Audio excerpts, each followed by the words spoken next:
बाबू हम जूनियर ओवरमैन 2018 का एनसीएल का क्वेश्चन पेपर सॉल्व कर रहे हैं। 30 हम करवा चुके, 31 में नंबर है और जो 30 करवाए वो 30 नहीं करवाए, 300 क्वेश्चन आपके तैयार करवाया हूँ। बहुत सारा चीज आगे पीछे का बताए, यही क्वेश्चन है कि ऐसा कहाँ लिखा है, इसलिए आगे पीछे का बहुत सारी चीज हम बताते हैं। उसको आप लोग देखिए, हम ग्रुप में कुछ कुछ चीज डालते रहते हैं। ये जो एनसीएल एमसीएल के लिए जो हम वीडियो डाल रहे हैं उसके अलावा वो क्यों डालते हैं वो समझ लीजिए। बहुत सा बच्चा लोग कहाँ पे कौन वीडियो उसको नहीं ढूंढ पाएगा और जरूरी चीज है तो हम उसको डाल देते हैं। जिसको अच्छा लगता है वो देखेगा, ये जिसको जरूरत है। अब मान लो फर्स्ट क्लास सेकंड क्लास के विनिंग एंड वर्किंग में कोई वीडियो डाला हुआ तो बेचारा वहां जाके खोजबो नहीं करेगा, बोले तो फर्स्ट क्लास के लिए। अरे फर्स्ट क्लास के लिए नहीं, वो आपके लिए भी है, ठीक है। तो उसको नहीं मालूम रहेगा, इसीलिए हम भेज देते हैं। और ये हो गया। दूसरा बात, एक महत्वपूर्ण बात सुन लीजिए। जो कमजोर बच्चे हैं, जो बहुत ज्यादा पढ़ रहे हैं उनके लिए तो बहुत ठीक है। जो कमजोर बच्चे हैं वो कुछ मत कीजिए, आप एकदम सब पुस्तक कॉपी बंद कर दीजिए। और ये मेरा 47 रहेगा वीडियो। 47 से लेके 1 नंबर तक जाइए, पूरा देखिए। अभी लिखिए उखिए कुछ मत कीजिए, सब देख लीजिए, एक बार सिंपली देख लीजिए। और जो बीच बीच में डलेगा, मान लो 48 डाला 49 डाला, उसको भी देखिए। और फिर 1 नंबर से कुछ कुछ चीजों को कॉपी में नोट डाउन कीजिए, सब बंद कर दीजिए। हम वादा दिलवाते हैं, आप लोगों से वादा करते हैं कि यदि आपने सब मेरा वीडियो देख लिया, बीच बीच में हम जो डालते हैं उसको भी देख लेना। आपको ये एनसीएल एमसीएल डब्ल्यूसीएल केकरो एग्जाम तो छोटा चीज है, आप लोग का आधा आधा सेकंड क्लास फर्स्ट क्लास हो तैयार हो जाएगा। इसमें यदि ईमानदारी से सबने तैयार किया तो। अभी हम पूछते हैं तो बोलता अभी 40 नंबर के पार्ट तक पहुंचाओ, कोई बोलता 25 है, कोई बोलता 36 पे अभी पहुंचाओ सर, तो फिर नहीं होगा। मेरे पेस के साथ चलिए ना भाई, पूरा सिलेबस का मोर देन सिलेबस करवा दूंगा, आपके 5 क्वेश्चन पेपर सॉल्व कर दूंगा, तो आपका सब कुछ कंप्लीट हो जाएगा। और हम सब क्वेश्चन का आंसर नहीं बता रहे, तो हम चालू करते बिना समय गंवाए। और यदि मेरे समझाने का तरीका और आपको यूजफुल मटेरियल मिल रहा है तो मेरे वीडियोस को लाइक कीजिए ना, क्योंकि लाइक करने में तो कोई पैसा नहीं लग रहा, क्लिक करना है, ठीक है। चलते हैं एक question number 31। Joining of 2 ropes is called pasting, splicing, casting, rolling. तो इसको तो बताएंगे। हमारे पास 2 ही टाइप का हम रोप नहीं यूज करते हैं जी। माइनिंग में 2 ही टाइप का, एक वाइंडिंग रोप होता है और एक हॉलेज रोप होता है, ठीक है। तो पहले उनका देख लेते, तब नहीं ये क्वेश्चन का आंसर हम देखेंगे। तो 2 ही रोप होता है, वाइंडिंग रोप और एक हॉलेज रोप होता है। हॉलेज 2 टाइप का, मेनली 2 टाइप का होता है।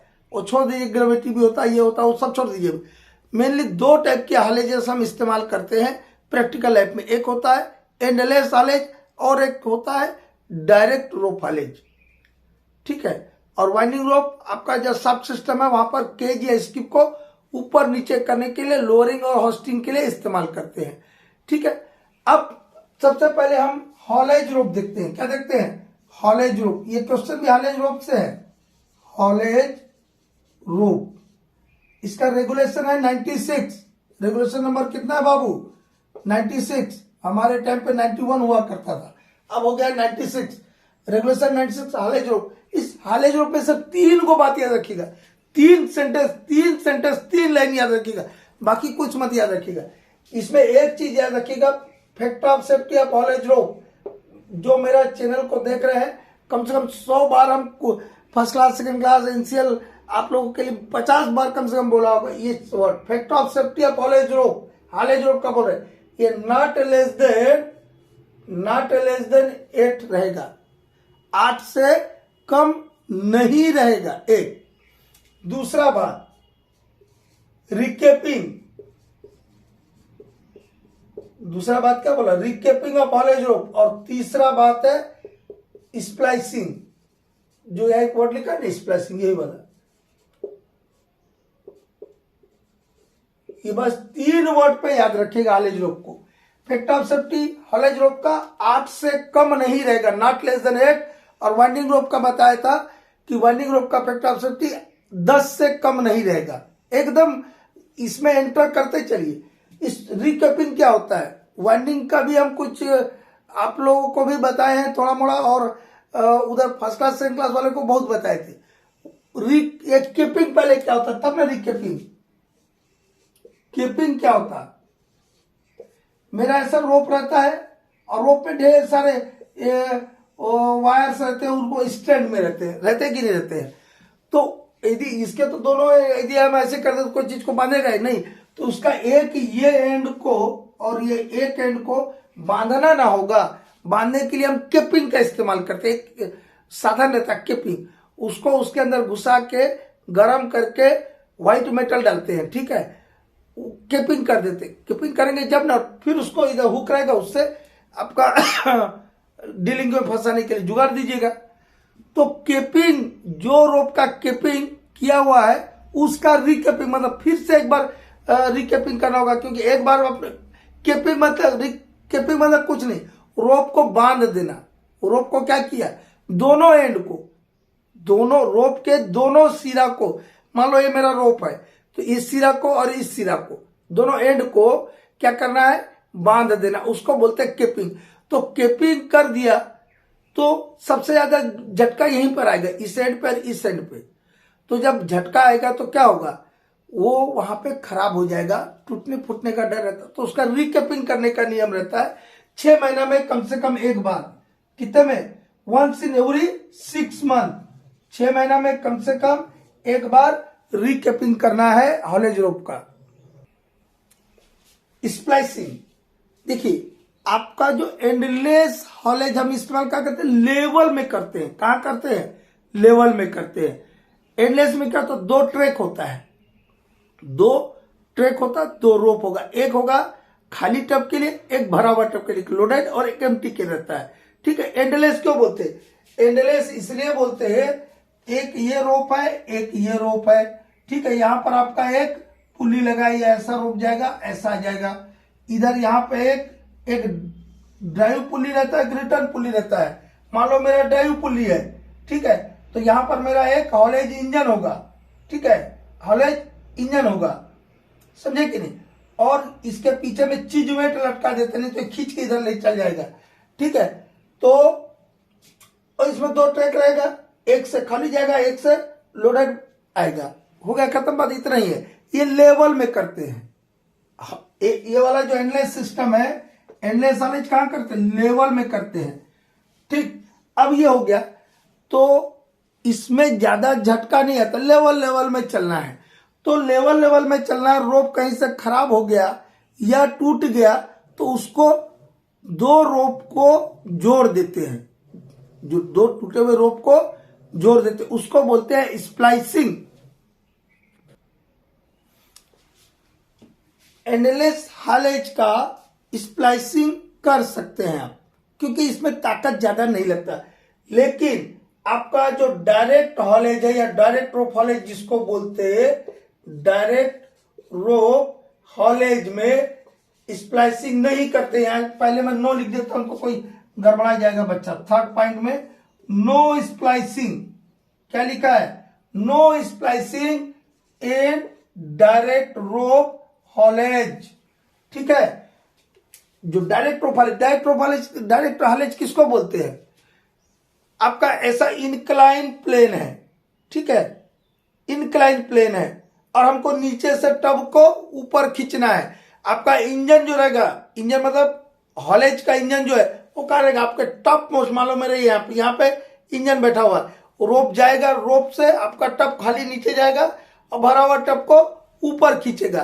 तो यहां पर तो क्या लग रहा है, ज्यादा ताकत लग रहा है, ज्यादा ताकत लग रहा है। यदि स्प्लाइस्ड रोप यदि आपने इस्तेमाल कर दिया, चलेगा, वो तो खींचा जाएगा, पूछा जाएगा। तो डायरेक्ट रोप हॉलेज में रेगुलेशन 96 ने बोल दिया कि स्प्लाइस्ड रोप को डायरेक्ट रोप हॉलेज में इस्तेमाल नहीं करेंगे। स्प्लाइसिंग मतलब क्या बताया मैं अभी, कोई रोप टूट गया तो उसको जोड़ देना, ठीक है। उसको जोड़ने की जो प्रक्रिया है, वो मेथड है, उसका नाम बोलते हैं हम स्प्लाइसिंग। टूटा हुआ रोप को या कोई खराब रोप हो गया तो उसको काट दिया और फिर से जोड़ दिया, बड़ा लंबा प्रोसेस रहता है। मैं देखा हूं अंडरग्राउंड में जब हम ट्रेनिंग करते थे। तो स्प्लाइसिंग, यदि आपको ये तो इसे भी पूछा, joining of 2 rope is called, 2 रोप के ज्वाइनिंग को पूछा, उसको क्या बोला है, स्प्लाइसिंग, ठीक है। 2 रोप के ज्वाइनिंग को क्या बोलते हैं हम, स्प्लाइसिंग। लेकिन वो स्प्लाइसिंग सिर्फ किसके में करते हैं, हम एंडलेस रोप हालेज में ही करते हैं। डायरेक्ट रोप हालेज में स्प्लाइसिंग नहीं करना है।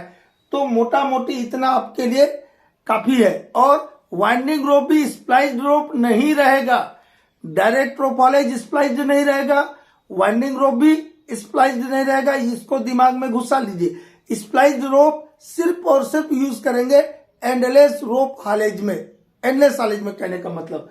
और फैक्टर ऑफ सेफ्टी हालेज का याद रखिए, not less than 8। Next question लेते हैं।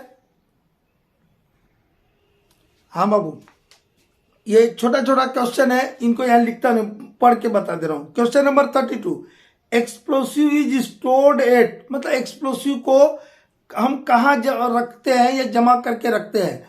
ऑप्शन दिया आपको, रूम में, बंकर में, गोडाउन में, मैगजीन में। तो बारूद घर को बोलते हैं मैगजीन। तो हम जो भी एक्सप्लोसिव को रखते हैं वो कहां रखते हैं, मैगजीन में। तो इसमें ज्यादा कुछ समझाने का जरूरत नहीं है।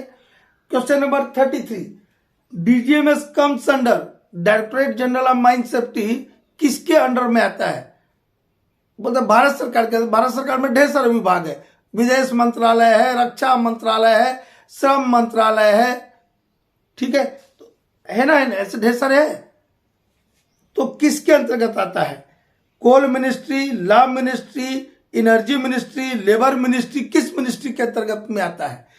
तो डीजीएमएस जो आता है वो लेबर मिनिस्ट्री के अंतर्गत आता है। किसके अंतर्गत आता है, श्रम मंत्रालय, श्रम एवं नियोजन मंत्रालय हो गया अभी नया नाम, मतलब लेबर मिनिस्ट्री मोटा मोटी श्रम मंत्रालय के अधीन आता है। अब कोल मिनिस्ट्री क्या दे दिया, लोग सोचेगा कोयला वाला कोल मिनिस्ट्री। कोल मिनिस्ट्री अलग चीज है और लेबर मिनिस्ट्री अलग चीज है, ठीक है। कोल मिनिस्ट्री में वो प्रोडक्शन से संबंधित बात करेगा और लेबर मिनिस्ट्री, लेबर मतलब जो माइंस में काम कर रहे हैं। माइंस मतलब चाहे वो ऑयल माइंस हो, मेटल माइंस हो, कोल माइंस हो, ठीक है, वहां पर जो मेरा ह्यूमन रिसोर्स लगा हुआ है उसके सेफ्टी एंड ऑक्यूपेशनल हेल्थ, दो काम करता है डीजीएमएस। तो यही दो चीज पे उसका फोकस है, safety and occupational health. Safety के बारे में वो रूल रेगुलेशन में आता है और ऑक्यूपेशनल हेल्थ पर रूल रेगुलेशन में आता है। और उनका ऑक्यूपेशन से हेल्थ डैमेज ना हो उसके लिए क्या उपाय इंडस्ट्री को करना चाहिए, ये सब सुझाव डीजीएमएस देते रहते हैं। तो डीजीएमएस किसके अंतर्गत आता है, लेबर मिनिस्ट्री के अंतर्गत। छोड़ दिया जाए। क्वेश्चन नंबर 34 लेते हैं हम। अब question number 34, question number 34, notice of serious accident is given in form 4B, 4A, form 5, ठीक है। ये तीन ऑप्शन दिया और कुछ दे देगा, यही तीन में से कोई एक ना सही होगा। तो सीरियस एक्सीडेंट बोले, सीरियस इंजरी बोले, सीरियस बॉडली इंजरी बोले, एक ही बात होता है। तीन नाम है, serious accident, serious injury, serious bodily injury, मतलब एक ही बात है, ठीक है, अलग अलग नहीं है। ये हो गया। और एक होता है फेटल एक्सीडेंट या फेटल। फेटल का मतलब क्या होता है, जिसमें कोई आदमी की जान चली जाए, जिसको रेगुलेशन होता है लॉस ऑफ लाइफ।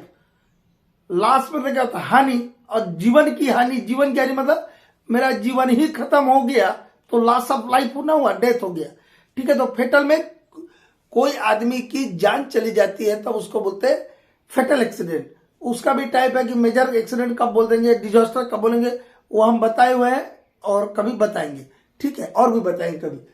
तो नोटिस ऑफ सीरियस एक्सीडेंट किस में देते हैं, आप लोगों को हम रेगुलेशन 8 एनसीएल वालों के लिए बताए हैं, उधर फर्स्ट क्लास सेकंड क्लास वालों के लिए भी बताए हैं। आपको कई जगह इसका वीडियो मेरे चैनल में मिल जाएगा। फिर भी हम 2 लाइन इसके बारे में हल्का फुल्का बताते हैं। रेगुलेशन 8 जो है आपका, regulation 8 notice of accident, dangerous occurrence और एक्सीडेंट, ऐसा क्या है। तो डेंजरस ऑकरेंस का भी नोटिस देना है, और यदि कोई सीरियस एक्सीडेंट हो गया माइन में या उसके आसपास में, या फेटल एक्सीडेंट हुआ है, उसका भी नोटिस देना है। हम बताए थे कि रेगुलेशन 8 में 2 चीज है, रेगुलेशन 8 में 2 चीज है, एक है इंटीमेशन का और दूसरा है नोटिस का। ये बारीक बारीक चीजें हैं, छोटी छोटी बातें, इनको ध्यान में रखना। एक है इंटीमेशन और एक दूसरा है नोटिस का पार्ट। दो पार्ट है इस रेगुलेशन में। और ये भी बताए थे एक दिन कि बिजली का से संबंधित कोई ही इलेक्ट्रिकल एनर्जी से संबंधित कोई एक्सीडेंट होगा तो बाकी जो अथॉरिटीज को आप देते हैं जिनका हम यहां बताएंगे उनको दे रही है। साथ में यदि बिजली संबंधित है तो इंस्पेक्टर ऑफ माइंस इलेक्ट्रिकल को भी नोटिस भी देंगे और इंटीमेशन भी देंगे। इंटीमेशन को आप पब्लिक इंफॉर्मेशन भी कर सकते हैं, ठीक है। तो यदि कोई डेंजरस ऑकरेंस हो जाए या फेटल एक्सीडेंट हुआ है या सीरियस एक्सीडेंट हुआ है तो आपको तत्काल रीजनल इंस्पेक्टर ऑफ माइंस को, regional inspector of mines RIM, regional inspector of mines को फॉरथविथ इन्फॉर्म करना है कि कोई डेंजरस ऑकरेंस हो गया या फेटल एक्सीडेंट हो गया या सीरियस एक्सीडेंट हुआ है। लेकिन यदि बिजली से संबंधित हुआ है तो रीजनल इंस्पेक्टर ऑफ माइंस को तो देना ही देना है, क्योंकि वो एक रीजन का DGMS ऑफिशियल का में वो एक रीजन का मुखिया है। जैसे आप रीजन के नाम सुने, जैसे कोडरमा रीजन है, धनबाद रीजन है, सीतारामपुर रीजन है, बिलासपुर रीजन है, नागपुर में 2 रीजन है, नागपुर 1, नागपुर 2, बहुत बड़ा एरिया उसमें आता है इसलिए उसको 2 भाग में बांट दिया। जयपुर रीजन है, हैदराबाद रीजन है, एक रीजन में 50-60 गो माइंस आता है, ठीक है। तो उस रीजन का मुखिया को तो आप दीजिए ना भैया, सबसे पहले तो वो उसी को ना दीजिएगा। तो यदि कोई डेंजरस ऑकरेंस भी हो गया या फेटल एक्सीडेंट हुआ, सीरियस एक्सीडेंट हुआ तो आप फॉरथविथ ओनर एजेंट या मैनेजर जो है वो इंटीमेशन करेंगे या इंफॉर्मेशन देंगे रीजनल इंस्पेक्टर ऑफ माइंस को। लेकिन बिजली संबंधित हुआ तो RIM को तो देंगे ही देंगे, साथ में हम इंस्पेक्टर ऑफ माइंस इलेक्ट्रिकल को भी खबर देंगे, ठीक। ये इंटीमेशन वाला पोर्शन खत्म हुआ। अब आता है नोटिस वाला। कौन सा पोर्शन आता है? नोटिस वाला पोर्शन आता है। 2 पोर्शन है इसमें। नोटिस में क्या बोलता है कि फेटल एक्सीडेंट हो गया या सीरियस एक्सीडेंट हो गया तो वो जो एक्सीडेंट हुआ है उसके 24 घंटे के अंदर, कितने, विदिन 24 आवर्स, ये वर्ड याद रखिएगा बाबू, ऑब्जेक्टिव का जमाना है, विदिन 24 आवर्स में। कौन से टाइप के एक्सीडेंट में? फेटल या सीरियस में, फेटल या सीरियस में, लॉस ऑफ लाइफ और serious accident. Loss of life मतलब फेटल। तो 24 घंटा के अंदर में ओनर एजेंट या मैनेजर फॉर्म 4A में, किसमें? फॉर्म 4A में नोटिस देंगे। किसको किसको देंगे? अरे भैया आपके रीजन का मुखिया कौन है? रीजनल इंस्पेक्टर ऑफ माइंस, तो रीजनल इंस्पेक्टर ऑफ माइंस को देंगे, चीफ इंस्पेक्टर ऑफ माइंस को देंगे, और जिस जिला में माइन आपका स्थित है उसके DM साहब को देंगे, डिस्ट्रिक्ट मजिस्ट्रेट को, कलेक्टर जिसको बोलते हैं, कलेक्टर साहब को देंगे। और यदि आदमी मर गया तो उसको कंपेंसेशन मिलेगा ना जी। यस, आपका सीरियस एक्सीडेंट हुआ है उसमें भी कंपेंसेशन मिलता है, तो वो कंपेंसेशन उसको मिले उस आदमी को। इसके लिए हम क्या करते हैं, रेगुलेशन ने आपको बांध दिया है, आपको एक कॉम्पिटेंट अथॉरिटी होता है, competent authority for payment of compensation. Compensation का पेमेंट करवाने के लिए एक अथॉरिटी को आपको देना है, ठीक है। हम लोग के टाइम पे इसका नाम ही लिख दिया था सीधा सीधा, CMLWC, coal mines labour welfare commissioner, ठीक है। अभी उसको नोटिफाई कर दिया कि हर जिले में इसके लिए कौन प्राधिकृत अधिकारी रहेगा स्टेट गवर्नमेंट का, ठीक है। तो इतने लोग को आपको 24 घंटा में फॉर्म 4A में नोटिस देना है, काय का? सीरियस एक्सीडेंट का या फेटल एक्सीडेंट का, ठीक है। तो फिर 4B और 4C में क्या देते हैं? और एक बात इसमें और बता दें, जो आप नोटिस भेजे हैं वो नोटिस की कॉपी को माइन के ऑफिस में नोटिस बोर्ड पर लगा के रखना, 14 दिन तक पढ़े जाने लायक अवस्था में उस नोटिस को रखना है, ठीक है। फॉर्म 4B और 4C किसको देते हैं बाबू? हम कई बार बताएं, ये भी फिर भी एक बार बोल देते हैं, फॉर्म 4B और फॉर्म 4C, ये दोनों जो फॉर्म है ये रीजनल इंस्पेक्टर ऑफ माइंस और चीफ इंस्पेक्टर ऑफ माइंस को जाएंगे, बाकी आदमी को नहीं जाएंगे। फॉर्म 4A का कॉपी तो 4 आदमी को गया नहीं जी, 4 को गया ना। लेकिन फॉर्म 4B और 4C का कॉपी सिर्फ रीजनल इंस्पेक्टर ऑफ माइंस और चीफ इंस्पेक्टर ऑफ माइंस को जाएगा। और फॉर्म 4B में क्या रहता है? फॉर्म 4B में रहता है कोई आदमी मर गया या किसी को मारचोट लगा है, उसका पर्टिकुलर्स रहता है, पर्टिकुलर्स ऑफ डिकेज आर इंज्यूर्ड पर्सन। कितने दिन में भेजना है इसको? Within 7 days of the occurrence. जो कोई घटना घटी उसके 7 दिन के अंदर में, 7 दिन के अंदर में भेजना है। और फॉर्म 4C में क्या भेजना है? फॉर्म 4C में कोई आदमी को मारचोट लगा और वो ड्यूटी पे लौटा, तो उसके 15 दिन के अंदर में फॉर्म 4C में उस आदमी का पर्टिकुलर भेजना, मतलब उसका विवरण भेजना है। ठीक है, ये हो गया। और एक और चीज है इसमें जो कभी कभी आप लोग स्किप कर जाते होंगे कि कोई इंजुरी था, कोई नॉर्मल इंजुरी जैसा रिपोर्टेबल टाइप का इंजुरी लगा, लेकिन वो इंजुरी जो है सीरियस इंजुरी हो गया या किसी को सीरियस इंजुरी था वो फेटल में कन्वर्ट हो गया, मतलब आदमी मर गया। सीरियस इंजुरी था, हॉस्पिटल में भर्ती किया, पार हो गया, तो जो आपका सीरियस एक्सीडेंट था काय में कन्वर्ट हो गया? फेटल में। या कोई दूसरा इंजुरी था जो सीरियस में कन्वर्ट हो गया, तो आपका फिर से ये वाला बात लागू ना हो जाता कि वो आप क्या हो गया, फेटल और सीरियस वाली बात। तो उसका भी नोटिस जो है, यदि ऐसा हुआ तो उसका भी खबर किसको देंगे? रीजनल इंस्पेक्टर ऑफ माइंस को देंगे, उसका नोटिस भी देंगे। ठीक है, जैसे कि हम स्टार्टिंग में दिए थे। ये हो गया, तो नेक्स्ट को लेते हैं और कुछ फॉर्म के बारे में हम यहाँ चर्चा कर लेते, बहुत बार किए, फिर भी कर लेते। जो नए कैंडिडेट जुड़े हैं अभी मेरे व्हाट्सएप ग्रुप से, उनको नहीं पता होगा। हम एक और बताए थे, ओरेड, मेरा फॉर्म्स वाला कोल माइंस रेगुलेशन के प्लेलिस्ट में 3 गो वीडियो देख लीजिएगा। एक नमो करके बनाया, हमारे जो ऑनरेबल प्राइम मिनिस्टर है नरेंद्र मोदी साहब, उन्हीं के नाम पे हमने एक ट्रिक बनाया नमो। ठीक है, 2 ईयर 2B के लिए, जो फॉर्म 2 ईयर 2B के लिए, जरा वीडियो जाके देखेंगे ना, वहां पर भी कुछ ना देखना होगा, यही सब। ओरेड के नीचे ऐसा वर्ड लिख देना, ओरेड, ORAD, ओरेड, और ये ओ के नीचे लिखना 1A, इसके नीचे लिखना 1B, एकदम सीरियल में 1C और 1D। ठीक है, और कुछ नहीं करना, ओरेड लिखना, 1A 1B 1C 1D, ये फॉर्म के नाम है, 1A 1B 1C 1D। ये ओ क्या है? ओपनिंग, आर है रीओपनिंग, ए है अबेंडन और क्लोजर, और डी है डिसकंटिन्यूअस। ठीक है, तो ओपनिंग ऑफ माइन के लिए 1A में नोटिस देंगे, रीओपनिंग ऑफ माइन के लिए 1B में देंगे, अबेंडन और क्लोजर के लिए 1C में देंगे। कुछ दिन के लिए हम माइन के वर्किंग को स्थगित करें, डिसकंटिन्यू करें तो 1D में नोटिस देंगे। ठीक है, नमो को भी देखेगा और 1 2 3 3 को वीडियो देखेगा। नेक्स्ट क्वेश्चन लेते हैं बाबू, ये क्वेश्चन नंबर 35, बड़ा इंपॉर्टेंट चीज है, एकदम समझने वाला चीज है।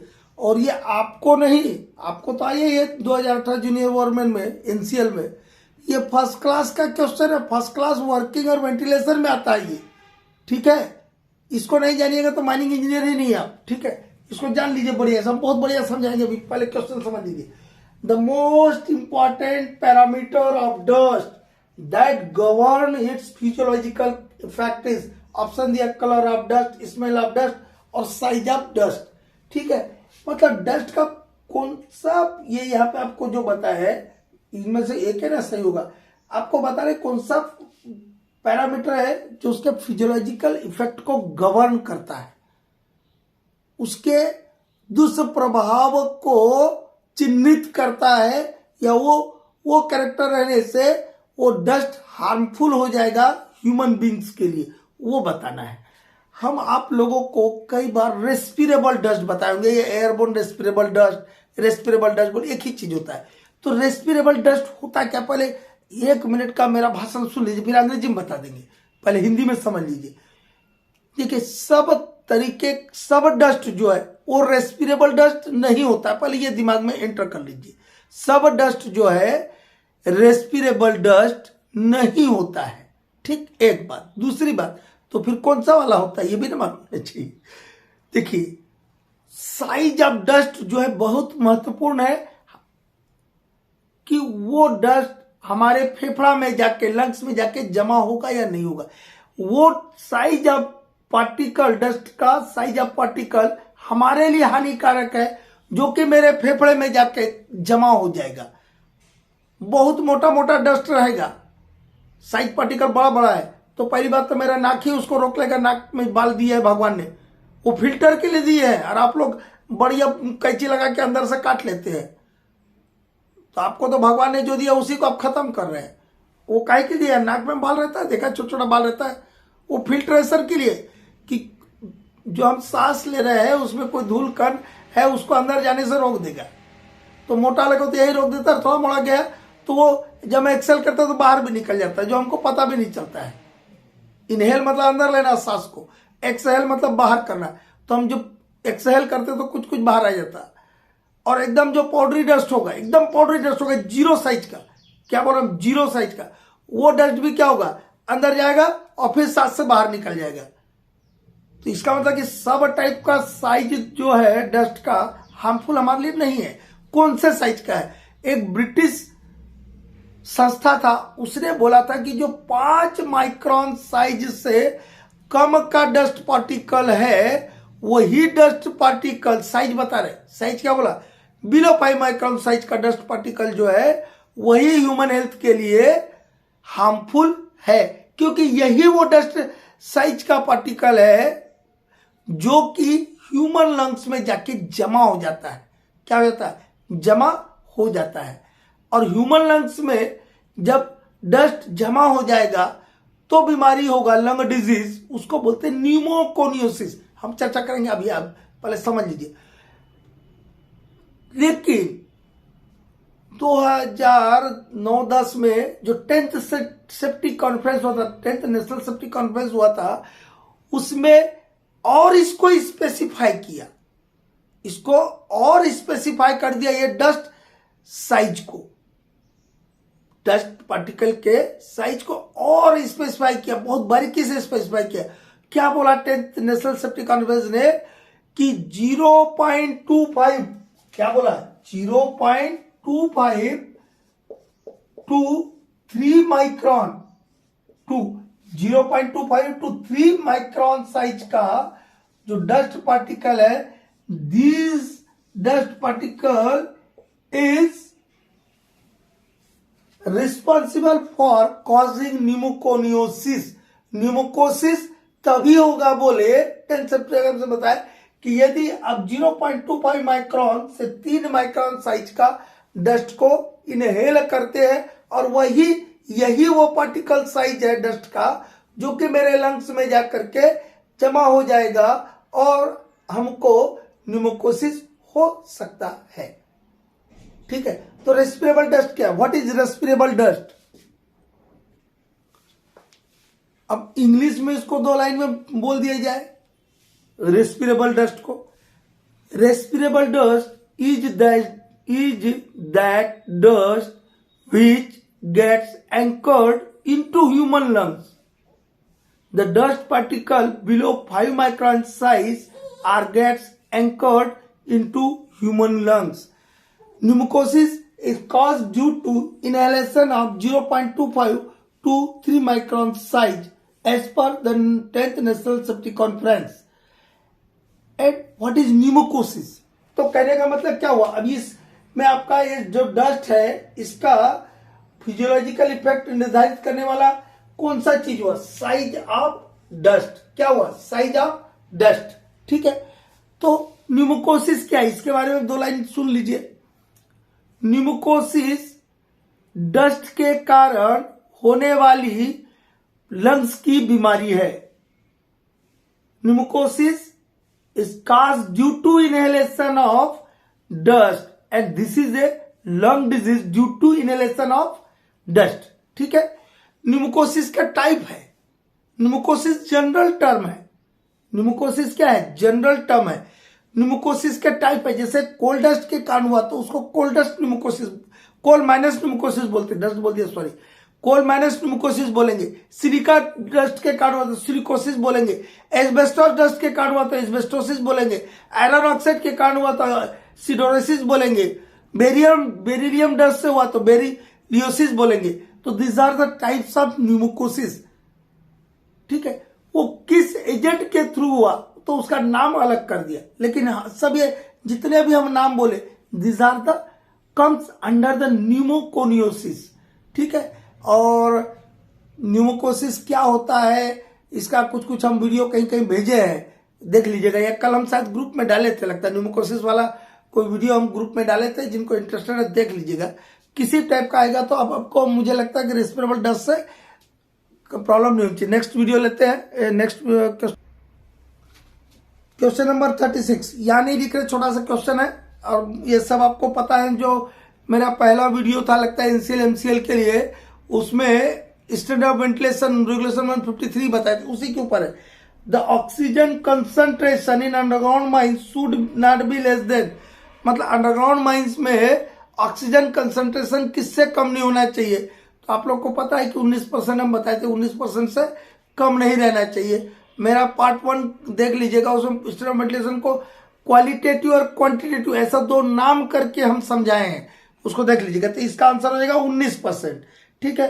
37 में दिया जियोथर्मिक ग्रेडियंट इन इंडियन कोलफील्ड, पूरा दुनिया का नहीं बोल रहा भाई, इंडियन कोलफील्ड का बोल रहे हैं आपको सब। इंडियन कोलफील्ड का जियोथर्मिक ग्रेडियंट आपको दिया -1 डिग्री सेंटीग्रेड पर 38 मीटर, 1 डिग्री सेंटीग्रेड पर 30, हम ऑप्शन बता रहे 37 का, 1 डिग्री सेंटीग्रेड पर 38 मीटर। ठीक है। दूसरा ऑप्शन है -1 डिग्री सेंटीग्रेड पर 38 मीटर, और इधर है 10 डिग्री सेंटीग्रेड पर 38 मीटर जियोथर्मिक ग्रेडियंट का। पहली बात तो बाबू माइनस का मतलब समझते हैं, जीरो का मतलब कि गर्मी है ये नहीं तो उसको बोलते हैं जीरो, गर्मियां नहीं है तो जीरो। और माइनस का मतलब अब जीरो से कम हो रहा तब माइनस लगता है। जैसे बोलते हैं लेह लद्दाख में -4 हो गया, मतलब कुछ भी गर्मी नहीं तो जीरो, और उससे मतलब कम हो रहा तब वो माइनस में होता है। ठीक है। तो अंडरग्राउंड में तो माइनस में ना होता है, तो ये माइनस वाला तो गलत है ना, दिया है कहीं दिया है, देखिए। अब इसमें गड़बड़ाएगा, इसमें गड़बड़ाएगा, हम बताएं। जियोथर्मिक क्या होता है? जियो का मतलब होता है पृथ्वी, अर्थ। ये जियो वर्ड होता है बाबू, जियो, ये जियो को बोलते हैं अर्थ, पृथ्वी। ठीक है। जियोथर्मिक, थर्म लगा मतलब क्या हुआ? थर्मल किसको बोलते हैं? जियोथर्मिक है, थर्मल। थर्मल मतलब क्या होता है? हीट, हीट से संबंधित वर्ड है थर्मल। तो जियोथर्मिक ग्रेडियंट, तो जियोथर्म तो हो गया कि पृथ्वी का गर्म होना, ये हुआ। ठीक है। और ग्रेडियंट है, ग्रेडियंट जब भी लगता है तो अपन जैसे वो हाल रोड वाला ग्रेडियंट बोलते हैं, ऐसा ना रहता है जी, ऐसा ये हुआ, तो ये वाला ग्रेडियंट है आपका, ये एंगल बना। तो यहाँ पे गर्मी में कौन सा एंगल बनेगा, बता रहे कौन सा एंगल बनता है। ठीक है। तो जियोथर्मिक ग्रेडियंट पहले ये समझो, मतलब पृथ्वी का गर्म होना। ठीक है। सरफेस का बात नहीं चल रहा, अंदर का बात है, इनसाइड द अर्थ की बात है। क्या बोलते हैं रिसर्चर, हम नहीं बोल रहे, रिसर्चर बोलते हैं, रिसर्चर बोलते हैं कि जैसे जैसे हम पृथ्वी के नीचे जाएंगे अर्थ का टेम्परेचर बढ़ने लगता है, अर्थ का टेम्परेचर बढ़ने लगता है। ठीक है। लेकिन ये भी बोला उन्होंने कि अर्थ सरफेस से 15 मीटर नीचे की गहराई तक अर्थ का टेम्परेचर मोटा मोटी एक जैसा था, मतलब कांस्टेंट रहता है। जो अर्थ पे सरफेस पे, मैं अभी हम जहां से आप लोग को वीडियो भेज रहे हैं, यहाँ का जो टेम्परेचर है, मान लो अभी है मेरा 20 डिग्री सेंटीग्रेड, ठंडी दिन है, 20 डिग्री सेंटीग्रेड यदि टेम्परेचर है अभी, मान लो एक उदाहरण बोल रहा हूँ मैं, एक्चुअल क्या मुझे नहीं मालूम, 20 डिग्री सेंटीग्रेड है, तो यदि हम पृथ्वी के नीचे भी जाएंगे 15 मीटर गहराई तक तो मोटा मोटी 20 डिग्री के आसपास रहेगा। ठीक है, ये बोलता है। लेकिन उस 20 डिग्री के बाद, जिसको कांस्टेंट टेम्परेचर लाइन बोलते हैं, वो जो 15 मीटर के बाद जो होगा वो 15 मीटर तक को कांस्टेंट टेम्परेचर लाइन बोलते हैं। उसके नीचे जैसे जैसे हम गहराई में जाएंगे तो हर 38 मीटर पर 1 डिग्री सेंटीग्रेड टेम्परेचर पृथ्वी का बढ़ता है, और जो वो टेम्परेचर बढ़ता है उसी को बोलते हैं जियोथर्मिक ग्रेडियंट। उसी क्या बोलते हैं? जियोथर्मिक ग्रेडियंट। कितना बोला मैं? हर 38 मीटर के लिए 1 डिग्री सेंटीग्रेड टेम्परेचर बढ़ने लग जाता है। ठीक है।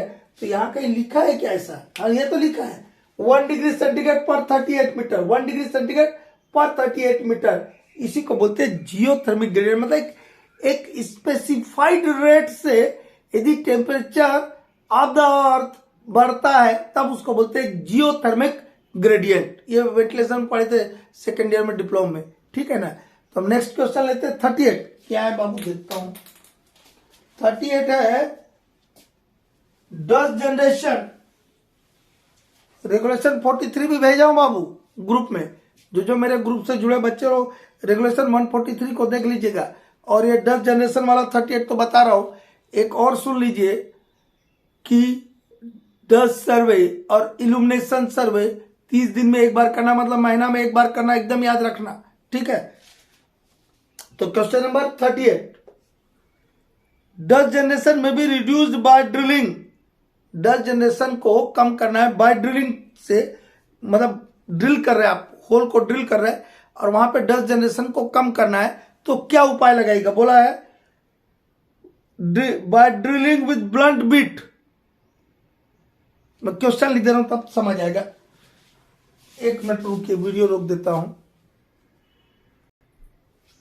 क्वेश्चन 38, डस्ट जनरेशन में be reduced by drilling with blunt bit, with high speed bit, with sharp bit, ठीक है। मतलब हम होल कर रहे हैं, ड्रिलिंग कर रहे हैं, और वो ड्रिलिंग के दौरान डस्ट बनने को कम करना है। रिड्यूस्ड बोला है ना, रिड्यूस मतलब कम करना। कम करना चाहते हैं आप, तो क्या इनमें से इस्तेमाल कीजिएगा। ये ब्लंट बिट का मतलब समझते क्या होता है, बोथड़ बिट, जो घिस गया है पूरा, उसको ब्लंट बिट बोलते, बोथड़ बोलते इधर झारखंड में। तो ये बोथड़ बिट का इस्तेमाल कीजिएगा तो और डस्ट न पैदा होगा। हाई स्पीड से कोई मतलब नहीं, लो स्पीड से कोई मतलब नहीं है। तो मतलब किससे, आपका शार्प बीट यदि रहेगा, आपका जो बीट है ड्रिल बीट वो यदि शार्प है तो डस्ट जनरेशन कम करता है, ठीक है। बोथड़ बीट कीजिएगा तो ज्यादा डस्ट पैदा होगा, ठीक है। डस्ट वाला जो फिलॉसफी है पता है क्या है, डस्ट फिलॉसफी में कुछ नहीं है, ठीक है। और कल चेतन वर्मा, फिलॉसफी बाद में बताया, कल चेतन वर्मा कल ग्रुप में एक क्वेश्चन भेजा था, बेटा आपका permissible limit of airborne respirable dust को हम आप ही लोग के लिए एनसीएल एमसीएल के लिए कई बार समझाए हैं। उसके बाद कल हम ग्रुप में क्वेश्चन देखे तो हम सोचा कि आप लोग को समझ नहीं आए, तो पहले वो देख लेते हैं, उसके बाद डस्ट फिलॉसफी देखते हैं, ठीक है। हम क्या बताए थे, दो पैरामीटर बताए थे। Permissible limit of airborne dust के लिए हम दो चीज बताए थे, एक नहीं बताए, दो चीज बताए थे। एक चीज क्या बताए थे कि 8 घंटे का time weighted average dust concentration, हम जीडीएस का भी एक वीडियो भेजे हैं और उसमें कैसे 8 hours time weighted average dust concentration calculate करते वो भी दिया हुआ है जीडीएस के। इसमें यदि जो नया कैंडिडेट जुड़ा है तो मेरा वेंटिलेशन के प्लेलिस्ट में जा करके जीडीएस ग्रेविमेट्रिक डस्ट सैंपलर को देख सकते हैं। जीडीएस फिल्ट्रेशन के प्रिंसिपल पर काम करता है। एक बताया था, क्या बताया था, 2 मिलीग्राम पर मीटर क्यूब, एक बताया था आपको एयरबोर्न रेस्पिरेबल डस्ट का परमिसिबल लिमिट, मतलब इससे ज्यादा नहीं होनी चाहिए, 2 मिलीग्राम पर मीटर क्यूब। पहला वाला बताया, दूसरा बात में बताते 2 मिलीग्राम पर मीटर। लेकिन ये कब बताया था, ये किस केस में इतना रहना चाहिए, ये भी बताया था। क्या बताया था, when your working is in coal seam, यदि आपका वर्किंग कहाँ है, working in a coal seam, working in ए कोल सीम। ध्यानपूर्वक सुनिएगा इसको, एक शर्त बोलता है। दूसरा शर्त क्या बोलता है, ये 2 मिलीग्राम पर मीटर क्यूब वाले केस के लिए, कब के लिए ये स्टैंडर्ड है, ये स्टैंडर्ड है when your working is in a coal seam, R, yeah, where free silica, इसको हम एफएस लिखते हैं, कहीं समझते चलेगा FS, where free silica is less than 5%,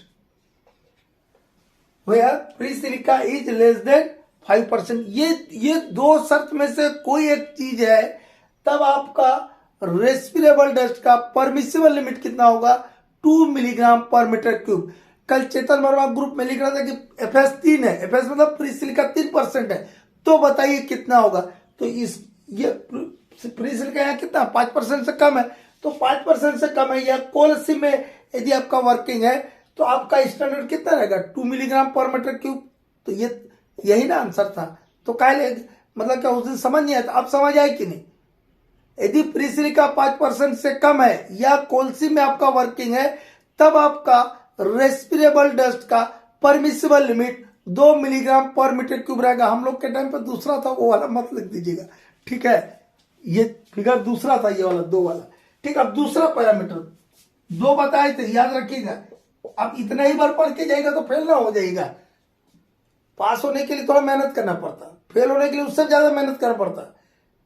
पास होने के लिए जितना मेहनत करना पड़ता उससे 4 गुना ज्यादा मेहनत करना पड़ता फेल होने के लिए, क्योंकि बढ़िया से बिस्तर को पूरा परेशान कीजिएगा, हाँ, तब ना फेल होइएगा। बिस्तर को परेशान मत कीजिएगा तो फेल नहीं होइएगा, कम मेहनत करना पड़ता उसके लिए, ठीक। दूसरा क्या बोला था? अदर केस बोला था। अदर केस क्या होता है बाबू? अदर केस क्या होता है?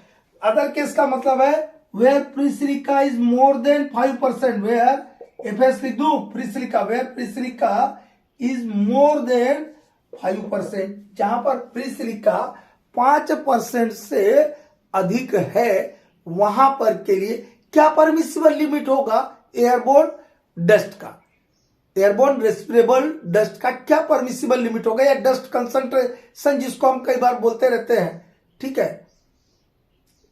डस्ट कंसंट्रेशन बोल दिया, रेस्पिरेबल डस्ट का परमिसिबल लिमिट, मतलब एक ही बात हुआ, कितना रहना चाहिए। तो बोलता है वो कैसे निकालेंगे इस केस में? 10 divided by percentage of free silica, percentage of free silica, unit क्या रहेगा? मिलीग्राम पर मीटर क्यूब में। हम लोग के टाइम में ये फार्मूला भी दूसरा था, वो वाला कोई पुराना पुस्तक पढ़ा होगा तो भूल जाना। हमारे टाइम में यहाँ 15 लिखा था, अब कितना हो गया? 10, और यहाँ हमारे टाइम में 3 था, 2017 के रेगुलेशन में चेंज हो गया। तो विधि फ्री सिलिका आपका 5% से ज्यादा, हम प्रॉब्लम भी भेजे थे आपको, एक प्रॉब्लम भी भेजे थे कि यदि 7% फ्री सिलिका हो जाए तो कितना होगा, 8% फ्री सिलिका हो जाए तो कितना होगा। एक साथ जब इसको समझाते बता दें कि 7% वाला होगा तो 1.44 या ऐसा कुछ मोटा मोटी निकाल के बता दें कि 1.44 मिलीग्राम पर मीटर क्यूब हो जाएगा परमिसिबल रेस्पिरेबल डस्ट का कंसंट्रेशन। बाबू क्वेश्चन नंबर 39, एक क्वेश्चन दिया था, ये शायद यूपी माइन इंस्पेक्टर में भी आया था। अभी कल वो अजय कुमार मंडल फोन किया था कि सर आपका तो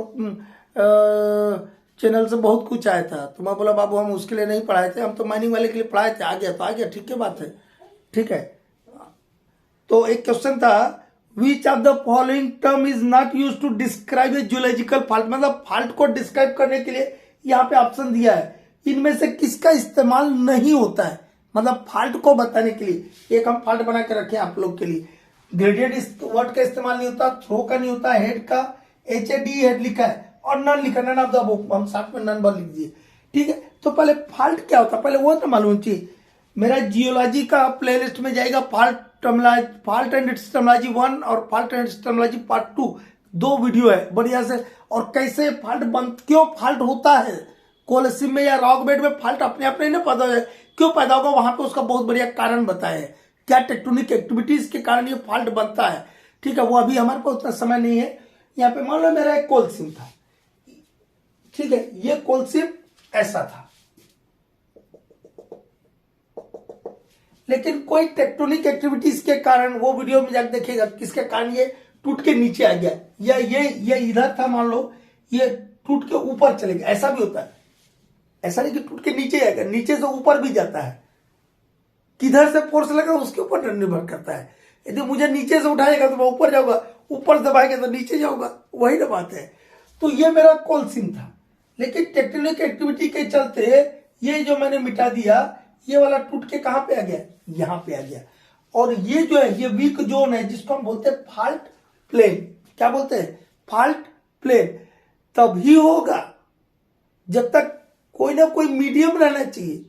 मैं भी आपको बोल रहा हूं तो YouTube एक मीडिया है जिसके जरिए आप तक वीडियो पहुंच रहा है, तो मीडिया तो कोई ना कोई मीडिया रहना चाहिए जिसके अलार्म वो चलेगा। तो वो उसके किसके अलार्म चलेंगे? फॉल्ट प्लेन के अलार्म टूट के नीचे आ जाएगा, ठीक है। फोर्स लगेगा और ये भी है, तब दोनों चीज लगा, फोर्स भी लगना चाहिए, टेक्टोनिक फोर्स हम वहां बताएं, देख लीजिएगा। और साथ में फॉल्ट प्लेन रहेगा तब ना खिसकेगा, नहीं तो खिसकेगा ही नहीं। फॉल्ट प्लेन जो तो चिकना रहता है, सक खसक जाएगा। तो फॉल्ट होता क्या है? फॉल्ट बोलते हैं शॉर्ट में एकदम एक लाइन में कोल सीम का या रॉक बेड का, हम कोयला वाले इसे हम कोल कोल बोलते रहते हैं, लेकिन सिर्फ कोयला में होगा ऐसा नहीं है, ये रॉक बेड में भी होता है, पत्थरों में भी होता है। तो displacement of coal seam or rock bed along the fault plane, मतलब क्या हुआ, हट जाना। डिस्प्लेसमेंट मतलब क्या होता है, कोयला सीम का या चट्टान का हट जाना, किसके अलोंग में, अलोंग ए फॉल्ट प्लेन। इस फेनोमेना को बोलते हैं फॉल्ट। और फॉल्ट को हम डिस्क्राइब करने के लिए आप रेगुलेशन भी पढ़ते होंगे, वाटर रेंजर प्लान एक दिन हम पढ़ा थे, वहां लिखा बताएगा the amount and deep and direction of fault with its magnitude, ऐसा कुछ बताए होंगे ना। तो उसका डायरेक्शन बताना, किधर हुआ फॉल्ट, ये मान लो इसको लिया तो ये इधर गया तो डायरेक्शन हो गया, उसका मैग्नीट्यूड कितना है, थ्रो कितना है, और हेड बताना होता है, एंगल बताना होता है।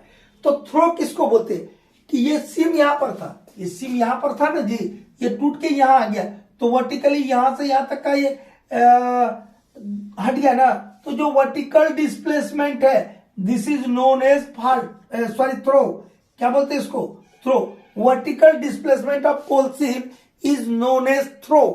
बहुत बड़ा बात है, कितना वर्टिकली वो ऊपर से नीचे की तरफ आ गया, vertical displacement is known as throw. अब और कोई बुक में देखेगा फिगर कर बना तो इसका ऊपर से इसका ऊपर लेते हैं टॉप का, यहां से लिया यहां तक का दिखा दिया इस बुक में मैं देख रहा था, तो वैसा नहीं, इसका भी टॉप लीजिएगा, इसका भी टॉप लीजिएगा फिगर मारने के टाइम में कभी जरूरत पड़ा तो। एक दूसरा बात, यहां था ना ये ऐसा, तो ये यहां से यहां तक का ये क्या हुआ, ये हॉरिजॉन्टल डिस्प्लेसमेंट हुआ। इस हॉरिजॉन्टल डिस्प्लेसमेंट को बोलते हैं ह्यू, क्या बोलते हैं ह्यू। कोई इसको शिफ्ट भी बोलता, कोई इसको वांट भी बोलता है, ठीक है, लेकिन मैक्सिमम ज्यादातर टर्मिनोलॉजी यूज होता है ह्यू, HEAVE ह्यू। और वो उधर अपन रॉक मैकेनिक्स में ह्यू अलग चीज है, वो फ्लोर का ऊपर उठ जाने को ह्यू बोलते हैं वहां पर रॉक मैकेनिक्स में।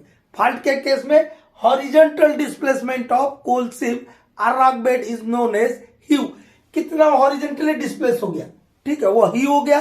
वर्टिकली जो डिस्प्लेसमेंट हुआ वो थ्रो हो गया। और ये जो आपका ये थ्रो और ये आपका फॉल्ट प्लेन के बीच में जो एंगल बना, इस एंगल को बोलते हैं हेड। क्या बोलते हैं, हेड। तो थ्रो भी बोला भैया हमने, हेड भी बोला, ह्यू भी बोला, सब बोला, सिर्फ हमने वर्ड क्या नहीं बोला अभी आप लोग को फॉल्ट बताने के लिए, ग्रेडियंट नहीं बोला।